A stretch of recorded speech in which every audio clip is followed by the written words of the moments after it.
A'udzubillahi minasyaitonirrajim. Bismillahirrahmanirrahim. Assalamualaikum warahmatullahi wabarakatuh. Bismillahirrahmanirrahim. Alhamdulillahi rabbil alamin. Wa bihi nasta'inu ala umurid dunya waddin. Wala khawla wala quwwata illa billahil aliyyil azim. Allahumma sholli ala Sayyidina Muhammadin wa ala alihi wa ahli Muhammadin.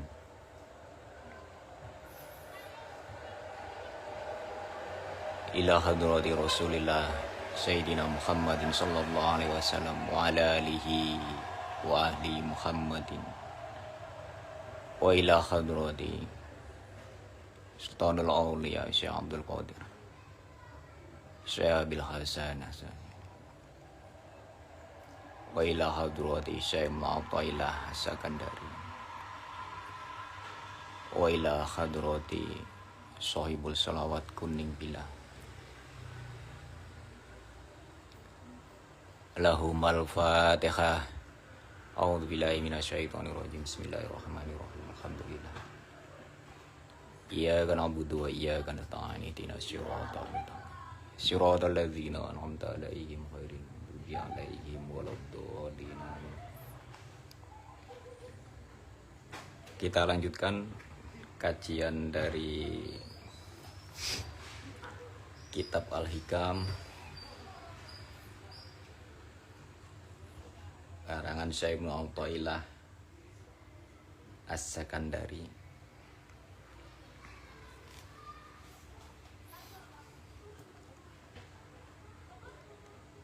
La yusakkikannaka fil wa'di adamu il maudi wa in tayyana zamanuhu li alla yakuna dzalika qadhan fi sabashiratika wa ikhmadan linuri sariratika. Janji yang tidak dipenuhi Tuhanmu pada waktunya jangan sampai membuatmu ragu, agar keraguan itu tidak menjadi perusak pandanganmu dan pemadam cahaya qalbumu.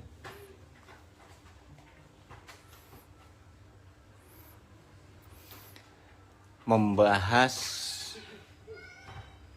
tulisan-tulisan dari Syekh Ibnu Athaillah atau membahas pandangan-pandangan dari para ulama-ulama sufi,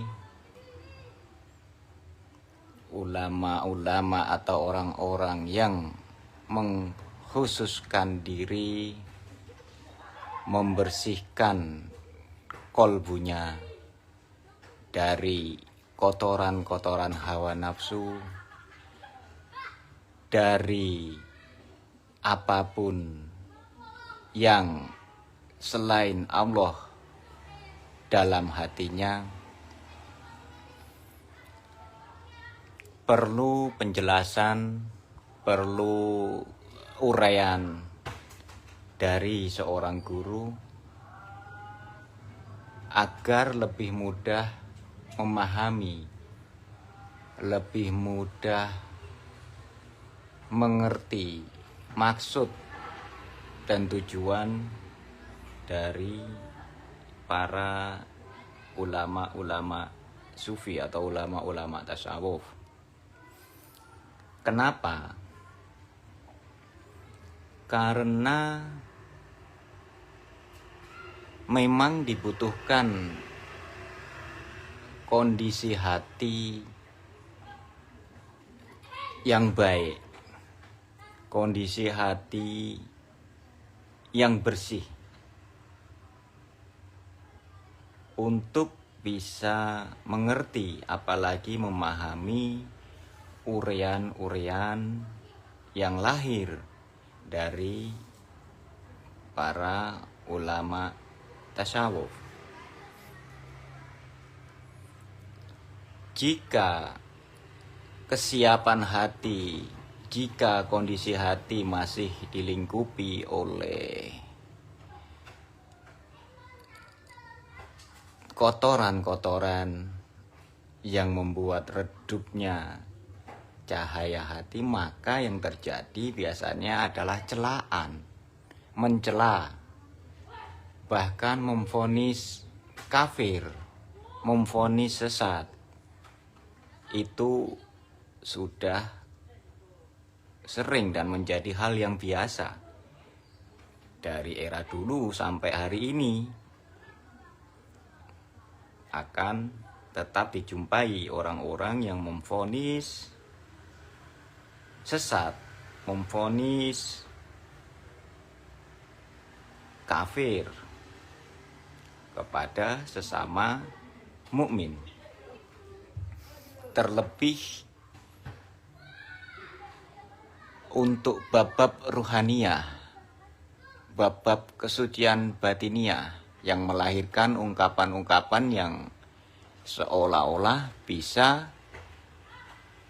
menabrak aturan-aturan syariat. Walaupun di dalam Al-Quran sendiri ada contoh yang seolah-olah, bukan seolah-olah, yang secara syariat itu jelas salah. Tetapi dengan pengetahuan langsung yang Allah berikan, maka semua itu bisa dipertanggungjawabkan dan dijelaskan bukti kebenarannya.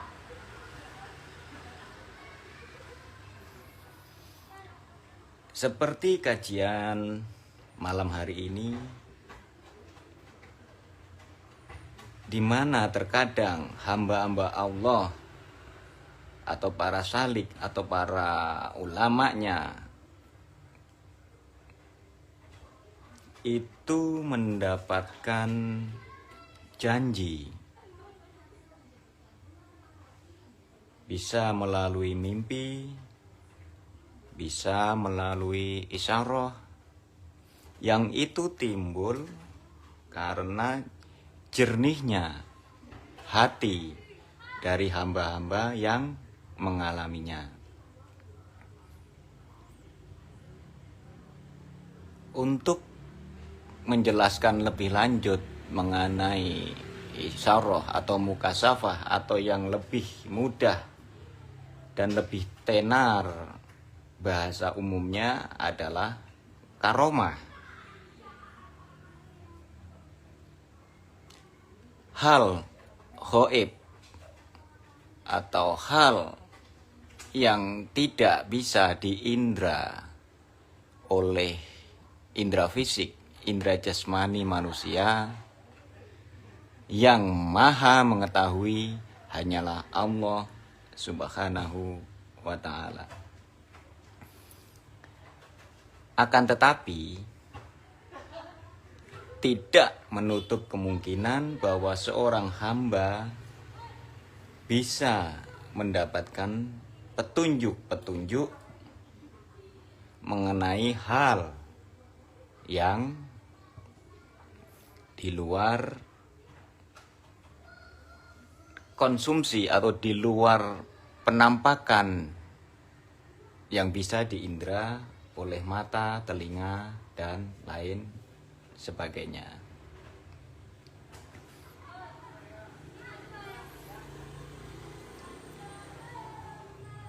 Untuk lebih mudah memahami bahwa seorang hamba Allah itu bisa memiliki hal-hal yang secara logika tidak terjangkau. Saya ambil satu surat dari Al-Quran yang menjelaskan peristiwa di zaman Nabi Sulaiman alaihissalam berkaitan dengan inginnya Nabi Sulaiman memindahkan singgasana Ratu Balqis. Salah seorang makhluk yang tampil dalam ayat itu adalah ifrit dari golongan jin. Dia berkata, "Aku akan membawakannya padamu sebelum kau berdiri dari kursimu. Sungguh aku memiliki kekuatan dan dapat dipercaya." Itu perwakilan dari bangsa jin. Lalu di ayat selanjutnya disebutkan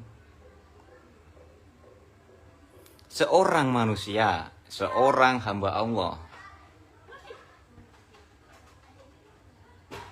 yang memiliki anugerah khusus langsung dari Allah berkata, "Aku akan membawakannya padamu," yang dimaksud singgasana Ratu Bilqis, "sebelum engkau mengedipkan matamu." Dan hal itu pun terbukti. Jelas peristiwa ini tidak bisa dibantah oleh orang yang beriman karena ada dan disebutkan dalam kitab suci Al-Quran.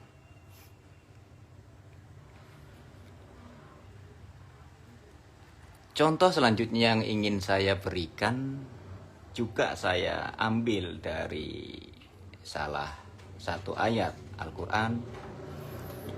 Bagaimana seorang hamba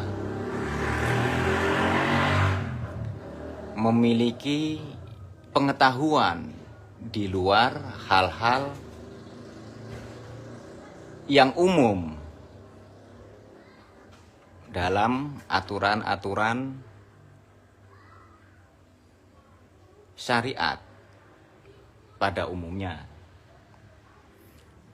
yaitu kisah antara Khidir dan Musa. Apa yang dilakukan oleh Khidir secara tata aturan syariat ya tidak sesuai. Tetapi faktanya di situ Allah memberikan pemahaman kepada kita bahwa memang ada hambanya yang mengetahui hal-hal di luar keumuman atau logika manusia yang hidup. Kembali ke pemahaman yang dimaksud oleh Syekh Ibnu Athaillah adalah ada kalanya seorang hamba menerima petunjuk, menerima isyarah yang diterimanya bisa melalui mimpi atau bisa melalui pandangan mata batinnya, mata hatinya, karena terangnya nurul basiroh seorang hamba berupa janji akan datangnya kemuliaan, janji akan datangnya kebahagiaan, dan yang semisal itu. Dan ternyata apa yang diterimanya belum atau tidak Allah wujudkan sesuai yang dijanjikan. Hal ini jangan sampai menjadikan keraguan-raguan bahwa semua yang diterima berupa janji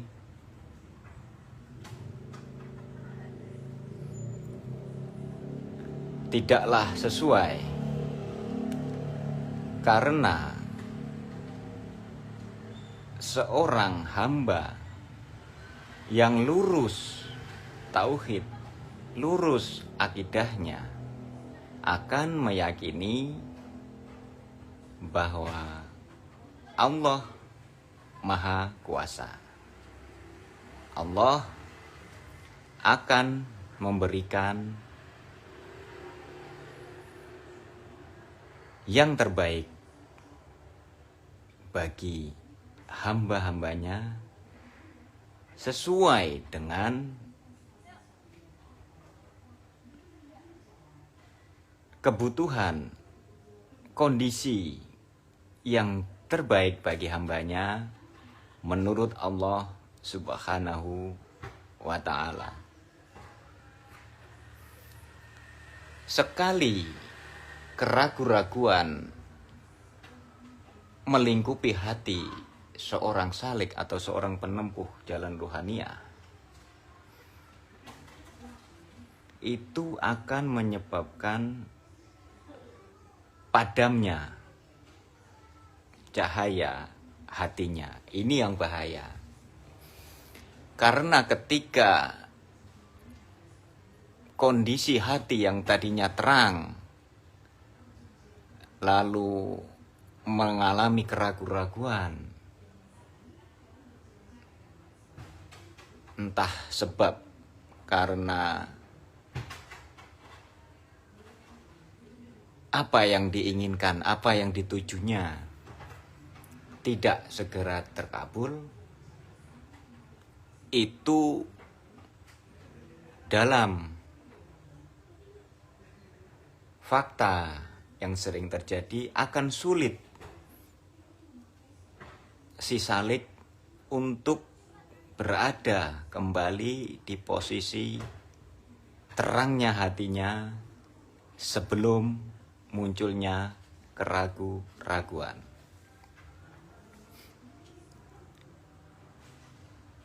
Sekali lagi saya tegaskan bahwa memahami uraian, memahami pendapat dari ulama-ulama tasawuf, para sufi, itu memerlukan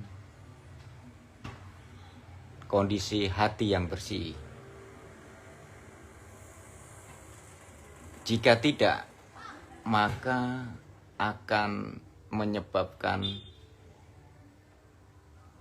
penilaian negatif, bahkan hingga memberikan vonis sesat dan sejenis itu. Mungkin pada kesempatan selanjutnya akan saya singgung mengenai karomah-karomah di era para sahabat, di era para imam mazhab. Sekian kajian pada malam hari ini, semoga bermanfaat. Allahumma salimna qalbahu wa salaka bi qalbin salim. La ilaha illa anta subhanaka inni kuntu minadh dhalimin. Allahumma sholli ala Sayyidina Muhammadin wa ala alihi wa ahli Muhammadin. Wassalamualaikum warahmatullahi wabarakatuh.